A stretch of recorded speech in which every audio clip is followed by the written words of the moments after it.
ಅಶ್ವಥ್ ನಾರಾಯಣ ನಿನ್ನೆ ಒಂದು ಬಹಳ ಪ್ರಮುಖವಾದ ವಿಚಾರ ಹೇಳಿದ್ರು. ಈ ಪವರ್ ವಿಚಾರ, ಈ took up this power issue. Supreme Court judgement ಇದೆ. ಇದು ನಮ್ಮ ಹಳ್ಳಿಗೂ ರೂರಲ್ಗೂ ಪ್ರಾಬ್ಲಮ್ ಇದೆ. ನಮ್ಮ ಪವರ್ ಮಿನಿಸ್ಟ್ರು 4 ಲಕ್ಷ ಕಸ್ಟಮರ್ಸ್ಗೆ ದುಡ್ಡು ಕಟ್ಸ್ಕೊಬಿಟ್ಟಿದ್ದಾರೆ ಹಿಂದೆ. ಇದು ಕೋರ್ಟ್ ಆರ್ಡರ್ ಬರಕಿನ ಮುಂಚಿತವಾಗಿ 4 lakhs. ಈಗ ನಾವು 1 ಲಕ್ಷ ಚಿಲ್ಲರೆ ಇದು ನಾವು ಸುಪ್ರೀಂ ಕೋರ್ಟ್ ಆರ್ಡರ್ನ ವೈಲೇಟ್ ಮಾಡಿಲ್ಲ. ಒಂದು ಪ್ರಾವಿಷನ್ ಇದೆ, ಗವರ್ಮೆಂಟ್ ಕ್ಯಾನ್ ಟೇಕ್ ಕೆಲವು ಸ್ಮಾಲ್ ಡಿಸಿಷನ್ಸ್ ಅಂತ ಕೆಲವು ವಿಚಾರದಲ್ಲಿ ಅವಕಾಶ ಇದೆ. ಅಲ್ಲಿವರೆಗೂ 30-40 ವರೆಗೂ ಬಿಟ್ಟು ತಿರ್ಗಾ ನೆಕ್ಸ್ಟ್ ಕ್ಯಾಬಿನೆಟ್ಗೆ ಇವರೇನೋ ಕೆಲವು ಸಲಹೆಗಳು ಕೊಟ್ಟಿದ್ದಾರೆ. ಅದನ್ನ ನೆಕ್ಸ್ಟ್ ಕ್ಯಾಬಿನೆಟ್ 40-60 ಕೊಡಿ. ನೀವು ಓವರ್ ಏನಾರ ಹೋಗಿದ್ರೆ 5-6 ಫ್ಲೋರ್ ಅವ್ನು ಬೇಕಾದ್ರೆ ನೀವು ರೆಸ್ಟ್ರಿಕ್ಟ್ ಮಾಡಿ. ಎಷ್ಟವರೆಗೂ ಮಾಡೋಣ ಹೇಳ್ಬಿಡಿ. 40-60 ವರೆಗೂ ಮಾಡಿ. 1 floor 2 floor ಸರ್ ಸೈಟ್ ಅಲ್ಲ ನನ್ನ ರಿಕ್ವೆಸ್ಟ್ ಸರ್. ಸರ್ ಈ ದೊಡ್ಡ ಮನೆ ಕಟ್ಟಿರೋರು ಏನು ಹೊಡೆದಾಕ್ಬೇಕಾ ಸರ್? ಸರ್ ಎಲ್ಲರಿಗೂ ರಿಲ್ಯಾಕ್ಸೇಷನ್ ಕೊಡ್ಲಿ. ಪೆನಾಲ್ಟಿ ಸಭಾಧ್ಯಕ್ಷರೇ, ಯಾರಿಗ್ ಗೊತ್ತಿತ್ತು ಸಿಸಿ ಬಗ್ಗೆ? ಆಯ್ತು, ನಿಮ್ಮ ಸಲಹೆ ಕೊಟ್ಟಿದ್ರಲ್ಲ, ಅಲ್ಲ ಇದು 1 time ಕಟ್ ಆಫ್ ಡೇಟ್ ಇಟ್ಕೊಳ್ಳಿ ಸರ್. ಈಗ ಒಂದ್ ನಿಮಿಷ ಸರ್. 1 time ರಿಲ್ಯಾಕ್ಸೇಷನ್ ನ ಕಟ್ ಆಫ್ ಡೇಟ್ ಹೇಗೆ ರೆವಿನ್ಯೂ ಸೈಟ್ ಕೊಟ್ಟಿದ್ರಲ್ಲ, 1 time ಕಟ್ ಆಫ್ ಡೇಟ್ ಇದ್ರೆ ಆ ರೀತಿ ಇದಕ್ಕೊಂದು ಕಟ್ ಆಫ್ ಡೇಟ್ ಕೊಟ್ಬಿಟ್ಟು ಇದುವರೆಗೂ ಯಾರು ಕಟ್ಟಿದಾರೆ ಅವ್ರಿಗೊಂದು ಕಟ್ ಆಫ್ ನಲ್ಲಿ ರಿಲ್ಯಾಕ್ಸೇಷನ್ ಕೊಡಿ. ಇನ್ನು ಮುಂದಕ್ಕೆ ನಿಮ್ಮ ಕಾನೂನನ್ನ ಅನುಷ್ಠಾನ ಮಾಡಿ. ಈಗ ನೋಡಿಯಪ್ಪ, ಈಗ ನಿಮ್ಮ ಸಲಹೆನೂ ಕೇಳಿದ್ದೀನಿ, ಅದಕ್ಕೆ ಉತ್ತರ ಕೊಡ್ತಾ ಇರೋದು. ಅಪೋಸಿಷನ್ ಪಾರ್ಟಿ ಲೀಡರ್ ಏನ್ ಹೇಳಿದ್ದಾರೆ ಅದು ನನ್ನ ತಲೆಯಲ್ಲಿದೆ. ಇನ್ ಕೆಲವರು ಏನೇನ್ ಹೇಳಿದ್ದಾರೆ, ನಮ್ಮ ಜಾರ್ಜ್ ಅವರು ಹೇಳಿದ್ದಾರೆ, ಅದೆಲ್ಲ ಮೊದಲು KERC ಅವರು ನಮಗೆ ಆದೇಶ ಕೊಟ್ಟಿದ್ದಾರೆ. ನೀವು ನೋಡಿ, ಪವರ್ ಕನೆಕ್ಷನ್ ಕೊಡ್ಬೇಕಾದ್ರೆ ಆಕ್ಯುಪೆನ್ಸಿ ಸರ್ಟಿಫಿಕೇಟ್, ಕಮೆಂಟ್ ಸರ್ಟಿಫಿಕೇಟ್ ಕೇಳಬೇಕಾಗಿಲ್ಲ ಅಂತ ಹೇಳಿದ್ರು.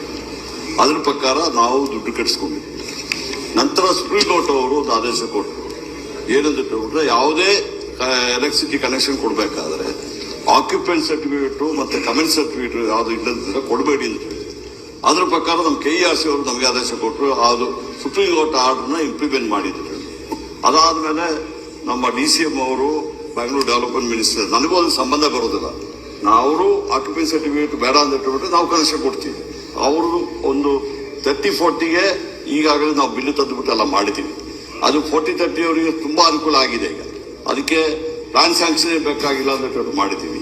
ಅದೇ ರೀತಿಯಲ್ಲಿ ಈಗ 60-40 ಸಮೇತ ಅವರು ಮಾಡಿದ್ರೆ ಆಗ ಅರ್ಬನ್ ಡೆವಲಪ್ಮೆಂಟ್ ಅವರು, ಪಂಚಾಯತ್ ಅವರು ಏನ್ ಮಾಡ್ತಾರೆ ಅದನ್ನ ಫಾಲೋ ಅಪ್ ಮಾಡ್ತಾರೆ. ಕ್ಯಾಬಿನೆಟ್ ಅಲ್ಲಿ ಡಿಸಿಷನ್ ತಗೋಬಹುದು.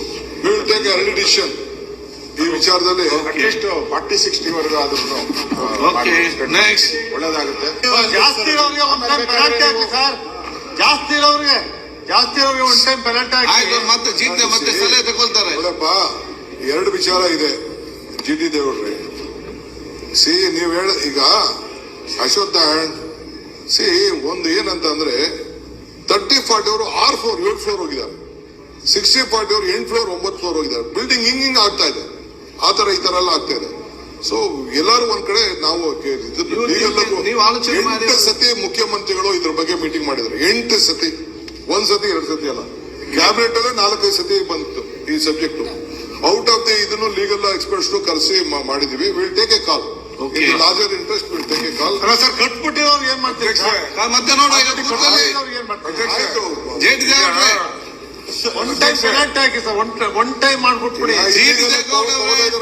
ಅವ್ರು ಬೇಡ ಸರ್, ಹೆಚ್ಚಿಗೆ ಕಟ್ಕೊಂಡ್ಬಿಟ್ಟಿದ್ದಾರೆ ಎಲ್ಲಾ ಕಡೆ.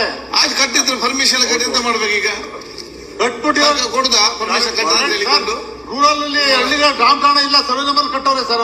ಮತ್ತೆ ನೋಡ್ತಾರೆ, ಕುತ್ಕೊಳ್ಳಿ. ಅಧ್ಯಕ್ಷ, ಈಗ BDAದವರು 80-50 60-40 ಮಾಡ್ತಾರೆ. ಅವರು 80-30-40 60-40 80-50 ಮಾಡುವಾಗ ಬೇರೆಯವ್ರಿಗೆ ಯಾಕೆ ರಿಸ್ಟ್ರಿಕ್ಷನ್ ಆಗ್ತೀರಿ? ಅದು ನೋಡುವ. It is common to every. Okay, restriction ಹಾಕ್ಬೇಡಿ, ತೆಗೆದಾಕಿ. ಓಕೆ, ಪೂರ್ಣ ರಾಜ್ಯಕ್ಕೆ ಮಾಡ್ಲಿಕ್ಕೆ ಹೇಳಿ ಸರ್. ಆಯ್ತು, ಪೂರ್ಣ ರಾಜ್ಯಕ್ಕೆ ಆಗಲಿ ಸರ್. ಆಮೇಲೆ ಅಧ್ಯಕ್ಷೆ,